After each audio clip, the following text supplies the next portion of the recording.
Waldaan qaxxaamura diimaa damee godina Shawaa Bahaa yaa'ii waliigalaa gaggeesse. Yaa'ii waliigalaa kanarratti hoogganaa waldaa qaxxaamura diimaa damee Oromiyaa obbo Kamaal Abdallaa, hooggantoota godina Shawaa Bahaa fi magaalaa Adaamaa dabalatee miseensonni boordii fi kutaaleen hawaasaa argamaniitii jiru. Yaa'ichaanis gabaasni raawwii hojii waliigalaa miseensota boordichaaf dhiyaateetii jira. Waldichi yeroo ammaa akka godinichaatti miseensota 200,000 fi 60,000 ol kan horate yoo ta'u, xiyyeeffannoo hojii namoomaa kennee hojjechaa jiruun magaalotaa fi aanaalee godinichaa hedduu keessatti balaawwan uumamaa fi namtolchee hawaasa mudatuuf deeggarsa cimaa taasisaa turuun eerameetii jira. Keessumaayyuu tajaajila ambulaansii dabalatee manneen qorichaa ammayyaa'aa ta'an hedduu horachuun namoota 500,000 ol dhiyeessii qorichaan fayyadamoo taasisuun akka danda'amee ibsameetii jira. Kana malees aanaalee godinichaa hedduu keessatti hojii mootummaan hojjetu cinatti bu'uuraalee misoomaa akka bishaan dhugaatii, manneen fincaanii, suphaa keellawwan fayyaa hawaasaa, deeggarsa meeshaalee yaalaa fi kanneen biroo irratti tumsa olaanaa gochaa jiraachuunis himameetii jira. Gabaasa dhiyaate irrattis yaadonni garagaraa hirmaattotarraa ka'uun irratti mari'atameetii jira. Bulchaan godina Shawaa Bahaa obbo Abbaabuu Waaqoom waldaan qaxxaamura diimaa lafa mootummaan gahuu hin dandeenye qaqqabuun wabii namoomaa cimaa ta'uu danda'eera jedhan. Hawaasnis miseensa waldichaa ta'uun tumsuu akka qaban dhaamaniitii jiru. Keessaawu lafa mootummaan dhaqqabuu hin dandeenyee fi balaa namtolcheenis haa ta'u balaa uumamaatiin akkasumas gama hawaasummaatiin deeggarsa bal'aa uummataaf hojii ta'ee hojjetaa baheera.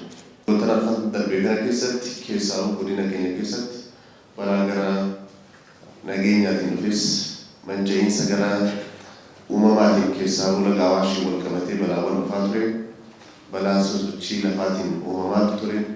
Akkasuma rakkoolee hedduu keessatti uummanni keenya iddoo adda addaatti buqqa'aa ture akka deebi'anii dandamachuu danda'an, qubachuu danda'an deeggarsi bal'aan godhamaafii tureera. Kantiibaa itti aanan magaalaa Adaamaa obbo Nigaatuu Mootummaa gama isaaniitiin walitti hidhamiinsa uumuun humna waldichaa cimsuu fi tajaajila hawaasaa babal'isuu irratti xiyyeeffannoon hojjechuun murteessaa ta'uu dubbataniitii jiru. Saalas, amantaas, gosas waa hundumaa kan addan baasne nama walitti immoo jaalala waaqaa fi kabaja waaqaatiif kan hojjetu kan addan nama hunda adda baasuu hin dandeenye hojii kana jechuudha. Hojii nama qofa irratti qofa osoo hin taane waaqarraas galata ittiin argamu gaafa kan rakkate gargaaru kan buqqa'e gaafa dandamachiisu akkasumas immoo balaawwan tasaa uumamaa fi namtolcheedhaan miidhaman gaafa cinaa dhaabban nama qofa biratti osoo hin taane waaqayyo biratti illee kan galata ittiin argannu waan ta'eef tokkoffaa irratti kan sirriitti ilaaluu qabnu humna qaxxaamura fannoo diimaa keenyaa cimsuu qabnaadha. Magaalli baay'inaan gaafa ilaallu humna namaa miliyoona 1 ol kan qabu. Sadarkaa godinaattis gaafa ilaallu lakkoofsi keenya bal'aadha. Hubannoodhaan gaafa ilaallu garuu miseensummaadhaan gaafa ilaallu maallaqa maddisiisuudhaan gaafa ilaallu lakkoofsi keenya xiqqaadha. Kanaaf hammuma nuti hojiin jalqabii jiru gaarii ta'ee ammallee hojii kan gaafatu ta'uusaa sadarkaa magaalaattis sadarkaa godinaattis dhimmoota xiyyeeffannaa qabannee sirriitti ilaalatee deemu gaariidha kan jedhu. Hoogganaan waldaa qaxxaamura diimaa damee Oromiyaa obbo Kamaal Abdallaa waldaan qaxxaamura diimaa rakkoolee namoomaa hawaasa mudatan hiikuurraa hanga lubbuu baraaruutti hojii guddaa hojjechaa jiraachuu himuun waldichi deeggarsa hawaasaa yoo argateem hojii namoomaa itti jiru sadarkaa olaanaatti kan ceesisu ta'uu himaniitii jiru. Rakkoo jiru gabaasa kan dhiyeessu warra Busaa Gonofaati.